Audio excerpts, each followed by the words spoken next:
taking those very same things and still using it for my good. What the enemy meant for my bad, God meant for my good. So it's like, yo, everything that I experienced, even the negative quote unquote stereotypes that people gave me, my experience, I'm like, yo, but that's that same group of people that technically everybody's saying, how do we reach them? How do we reach this young, troubled black youth and all that stuff? Well, I'm like, I tell you what not to do, and it was the stuff that I experienced.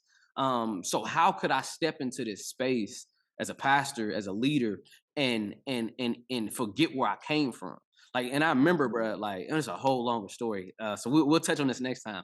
But what I had to be confident is like, yo, like these things aren't bad. Like these external things aren't bad. So what I had to really make sure I was in tune was, what does the Bible actually say? Because there has to be a standard of what right or wrong is. The problem is white church, black churches, older churches, young church, is when people get to this place where they start creating rules that God never said.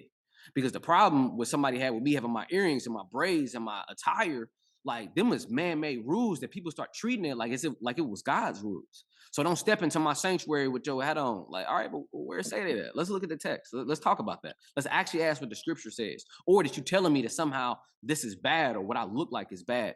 I mean, you think, but it's a bigger problem too, man. We talk about the most prophetic church experience in America was during the time of like the civil rights era and the people who were fighting for freedom. And I think we missed that prophetic side, especially in African American culture, when we started just creating our own systems of oppression, which is crazy to think about. You talk about the church is supposed to be a place where everybody is welcome. But then we start saying, no, have your Sunday best on. And if you don't come into this church looking the right way, we're going to judge you and not let you in here. But I thought everybody was welcome. So then we start creating these own little micro structures of religious structures that's basically the same thing the Pharisees did, man.